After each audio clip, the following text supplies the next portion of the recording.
सीधी तस्वीरें दिखाते हैं पटना की, जहां पर मध्य प्रदेश के मुख्यमंत्री डॉक्टर मोहन यादव पहुंचे हुए हैं कार्यक्रम में शिरकत करने के लिए। तो तस्वीर हम आपको दिखा रहे हैं। माननीय मुख्यमंत्री जी का स्वागत राष्ट्रीय अध्यक्ष डॉक्टर अशोक यादव जी करेंगे। डॉक्टर अशोक यादव जी माननीय मुख्यमंत्री जी का स्वागत करेंगे। तत्पश्चात उनका उद्बोधन होगा। हृदय के पुष्पोत्सव से वह स्वागत कर रहे हैं। उनका बहुत बहुत धन्यवाद, आभार। माननीय राष्ट्रीय अध्यक्ष महोदय, अखिल भारतीय यादव महासभा अही बहुत जोरदार तालियों के साथ में स्वागत करें आप सब लोग। हम चाहेंगे माननीय मुख्यमंत्री जी इसके पश्चात, क्योंकि उनका समय कम है, उनको जाना है, आगे भी उनका कार्यक्रम लगा हुआ है। पूजनीय सर संचालक जी के साथ बैठक है इंदौर में, उसका माननीय श्री हंसराज अहीर जी का स्वागत चाहेंगे माननीय राष्ट्रीय अध्यक्ष महोदय जी कर रहे हैं। हम उनका स्वागत करें। आदरणीय हंसराज अहीर जी कैबिनेट मंत्री रजा उनका स्वागत करें।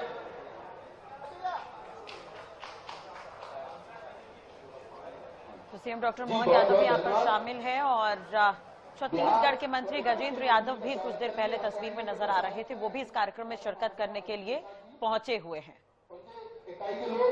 बिहार के पटना में इस वक्त हैं डॉक्टर मोहन यादव। सांस्कृतिक सम्मेलन का आयोजन किया गया है और सम्मानित किया जा रहा है मंच पर मुख्यमंत्री को। इस वक्त सीएम डॉक्टर मोहन यादव का पटना बिहार का दौरा। पटना में देखिए चुनाव बेहद नजदीक है, लेकिन चुनाव से पहले ये चूंकि कोई रैली नहीं, लेकिन फिर भी एक सम्मान का कार्यक्रम, एक आयोजन है अहीर महासभा की तरफ से जो आयोजन किया गया, जिसमें डॉक्टर मोहन यादव पहुंचे हुए हैं।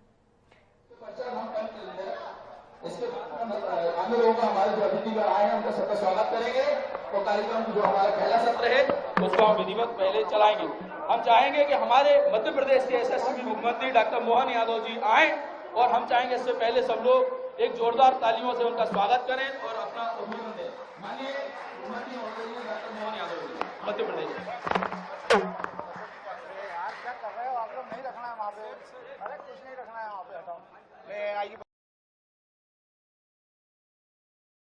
परमिशन करवाता हूँ। अरे नहीं नहीं टाइम्स हाउस है, कुछ भी रखना सर। मुख्यमंत्री जी आपकी आवाज नहीं जा पाएगी, रहने दीजिए। मध्य प्रदेश तक आवाज पहुंचाना। आज के इस अखिल भारतीय यादव महासभा के इस मंच पर विराजमान पिछड़ा वर्ग प्रकोष्ठ के पिछड़ा वर्ग आयोग के माननीय केंद्रीय अध्यक्ष श्रीमान हंसराज अहीर जी, पूर्व मंत्री भारत सरकार, इस अवसर पर हम सबके वरिष्ठ और बिहार सरकार के कई दायित्वों का निर्वहन करते हुए अभी माननीय बिहार विधानसभा के माननीय अध्यक्ष नंदकिशोर यादव जी, जब मैं नाम बोल रहा था थोड़ा ताली बजा करके जोरदार अभिनंदन पूरे मंच का भी करें। हमारे बीच छत्तीसगढ़ सरकार के मंत्री माननीय गजेंद्र यादव जी, आपका भी स्वागत अभिनंदन है। इस अवसर पर पूर्व केंद्रीय मंत्री माननीय रामकृपाल यादव जी, जोरदार अभिनंदन रामकृपाल यादव जी का भी। हमारे यहाँ के विधायक, मेरे विद्यार्थी परिषद के साथी माननीय संजीव चौरसिया जी, आपका भी स्वागत अभिनंदन है। हमारे लिए इस पूरे आयोजन के सूत्रधार अशोक यादव जी, आपका भी स्वागत अभिनंदन है। कहाँ अशोक जी? पीछे दबे में। एक बार पूरे मंच का जोरदार अभिनंदन करें। मैं अपनी ओर से, मध्य प्रदेश सरकार की ओर से, कई कारण से बिहार की आज की हमारी इस, खासकर आपने जो सब्जेक्ट दिया है भगवान श्री कृष्ण के विचारों का जन समरस सांस्कृतिक सम्मेलन, मैं अपने राज्य की दृष्टि से आपके इस उदात्त विचार का, क्योंकि भगवान कृष्ण के जीवन के विविध पक्षों में अगर पूरे देश में किसी राज्य का नाम अगर भगवान कृष्ण पे है तो वो अकेला एक बिहार है। बोला वृंदावन बिहारी लाल की।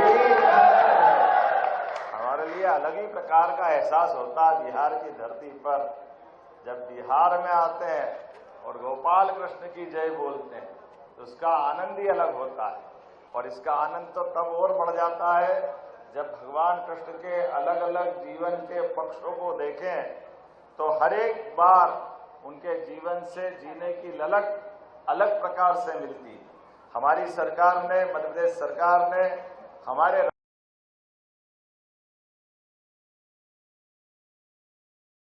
राज्य के अंदर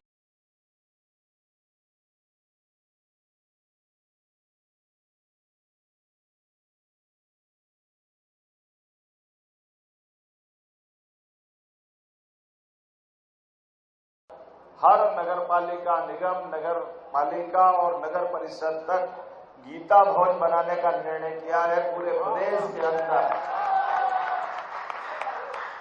और इतना ही नहीं, भगवान कृष्ण की लीलाएं हम सब जानते हैं, जो द्वारका का महत्व है, मथुरा का महत्व है, ऐसे में भगवान कृष्ण की शिक्षा उज्जैन में हुई है। 64 कला, 14 विद्या, शांतिपनी, गुरु का आश्रम, तो हमारे जितने उत्कृष्ट विद्यालय बने, तो हमने अपने गुरु को समर्पित शांतिपनी विद्यालयों की एक मालिका बना रहा। 300 से ज्यादा विद्यालय शांतिपनी जी के नाम पे कर रहे हैं, जहां भगवान कृष्ण की शिक्षा हुई, उस आश्रम को जीवंत करते हुए। ऐसे एक नहीं, कई सारी चीजें जहां जहां भगवान की लीला हुई है, प्रत्येक स्थान पर तीर्थ बनाते हुए हमने कहा कि भगवान का निमित्त मनुष्य के जीवन में, उनके जीवन के सभी पड़ावों पर एक से बढ़कर एक हमको ये ध्यान में आता है कि भगवान कृष्ण के उस गौरवशाली अतीत को अगर स्मरण करें तो जो कंस से लड़ रहे, भगवान कृष्ण का उस समय की आयु तो उनकी 11 ही साल थी, लेकिन छोटी आयु में भी बड़े से बड़े आदमी से लड़ने की हिम्मत अगर किसी में हो सकती है तो यदुकुल गौरव भगवान कृष्ण में ही हो सकती है। हमारा वो गौरवशाली अतीत हमको याद दिलाता है, जिसके बलबूते पर दुनिया भगवान को एक अलग रूप में देखती, और हमने उनका पूरा जीवन देखा। हर एक जगह जहां धर्म की लड़ाई की और धर्म अनुसार जीवन जीने की प्रेरणा रहेगी, वहां भगवान कृष्ण सदैव दिखाई देते। उनके जीवन में अपने पशुपालन के माध्यम से कोई नाम उनको पसंद हो न हो, लेकिन गोपाल नाम लेते ही वो आनंद में डूब जाते, जीवन भर सदैव गोपाल कृष्ण कहलाकर आनंद महसूस करते रहे। उनके जीवन में प्रकृति के साथ जीते हुए सभी प्रकार के संसाधन पर समाज का हक होना चाहिए। इसलिए जमुना जी के अंदर भी जल की शुद्धता के लिए कालिया नाग ने कब्जा कर लिया, तो कालिया मर्दन करके भगवान कृष्ण ने एक अलग रोल अदा किया, जिनके माध्यम से समाज के संसाधनों पर जिसका हक है वो उसको मिलना चाहिए। ऐसी एक नहीं, बहुत सारी बातें हैं, लेकिन आज थोड़ी समय की कमी है। लेकिन हमको लगा कि अपने इस बिहार के अंदर पटना में, जहां बिहार के अंदर भगवान कृष्ण के पुत्र सांब ने एक सूर्य मंदिर बनाया, और सूर्य मंदिर बना करके उस काल के युग को जीवंत किया। और बिहार की धरती तो सदैव हर काल में, हर युग में अलग अलग प्रकार से सबको अपने अलग अलग रूप से परिचित कराती आई। भगवान बुद्ध का वो बौद्ध काल याद करें, भगवान जैन समाज के हमारे 23 तीर्थंकर शिखर जी से अपना शरीर की यात्रा पूरी करके उसको जीवंत रूप उनने दिया है। चाहे वो चाणक्य का समय हो या शिक्षा के नालंदा तक्षशिला का काल हो, हर काल में बिहार ने पूरे देश का ध्यान आकर्षित किया है।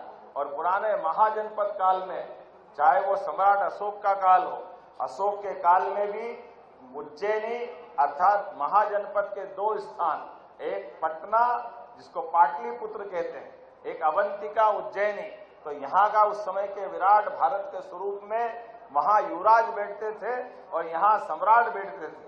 तो हमारा वो काल का संबंध है। और एक संबंध और है जिसको हम आपकी भोजपुरी भाषा से जोड़ते हैं। ये राजा भोज भी अतीत के काल में अपने परिवार सहित इस बिहार की धरती पे आए, इसलिए भोजपुरी थोड़ी यहाँ की, थोड़ी हमारे वहां की है। ये मिला जुला रूप है, इसका आनंद भी है। आज के इस अवसर पर मैं आप सबको निमंत्रण भी देना चाहता हूं। हम सब अपने जीवन में अच्छे कामों के संकल्प में भगवान कृष्ण को, भगवान राम को आदर्श माने। अपने देश की संस्कृति भगवान राम कृष्ण के माध्यम से दुनिया के किसी देश में चले जाओ, और आप अपने देश का नाम न बताओ और केवल बताओ कि राम और कृष्ण की धरती से आया हूं, तो अपने आप लोग समझ जाते आप हिंदुस्तान से आए हो, भारत से आए हो। ये हमारी अपनी पहचान इतनी पुरानी। और ऐसे में आज का युग तो और भी अच्छा है। हमने सबने देखा सुप्रीम कोर्ट के निर्णय के बाद जब हमारे भगवान राम अयोध्या में मुस्कुरा रहे हैं तो वो आनंद हम सब महसूस करें। एक बार जोरदार जयकारा लगा, जय जय श्री राम। सुप्रीम कोर्ट के निर्णय के बाद अगर अयोध्या का धाम आनंद से भगवान राम मुस्कुरा रहे हैं तो जमुना जी का कृष्ण कन्हैया सबकी आंखों का तारा मथुरा वाले ने क्या बिगाड़ा, वो भी आनंद आना चाहिए कि नहीं आना चाहिए।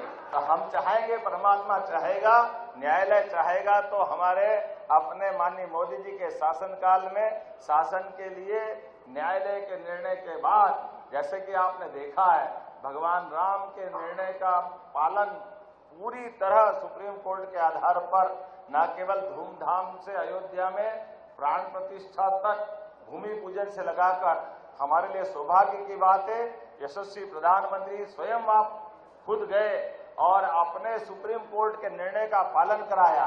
यह हमारी और हमारे अपने वर्तमान के भारत सरकार के शासन की दृष्टि है।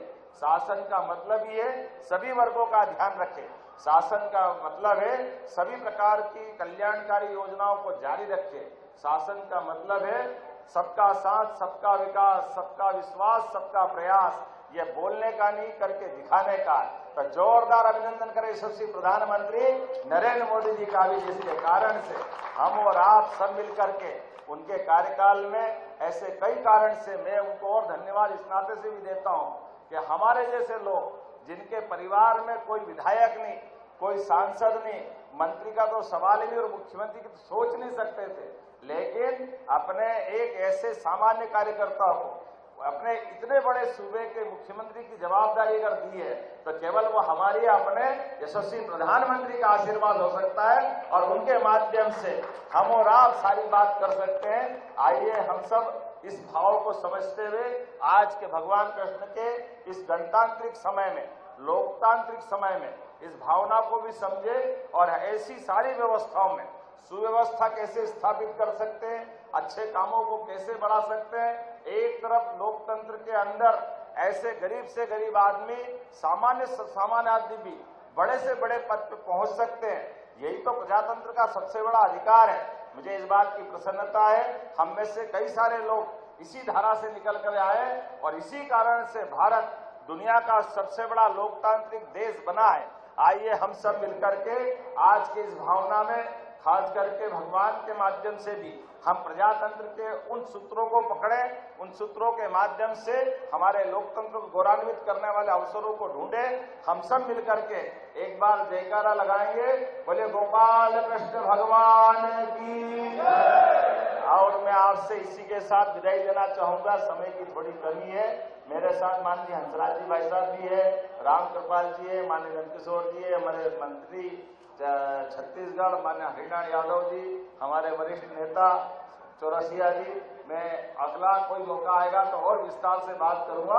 अपनी बात को यही विराम करता हूं। बोलिए भारत माता की, भारत माता की। बहुत बहुत धन्यवाद।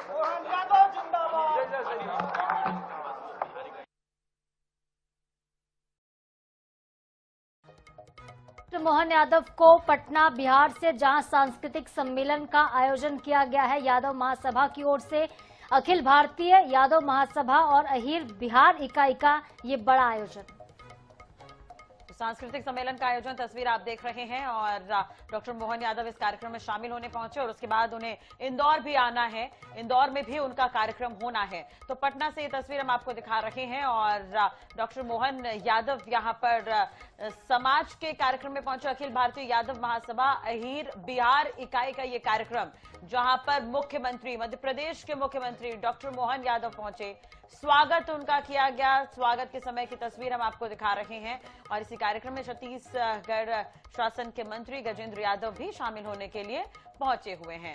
तो ये तस्वीरों में नजर आ रहे हैं और समाज को लेकर यहां पर अपना संबोधन देते हुए मुख्यमंत्री नजर आए। इसके अलावा क्या कुछ कार्य जो है वो किए जा रहे हैं उसे लेकर भी उन्होंने जानकारी दी है। तो अब इंदौर में उनका कार्यक्रम होना है। तो इंदौर के ब्रिलियंट कन्वेंशन सेंटर में कार्यक्रम जिसमें सीएम शामिल होंगे और देखिए इंदौर में बेहद महत्वपूर्ण कार्यक्रम है। दोपहर तक वो इंदौर वापस लौट आएंगे।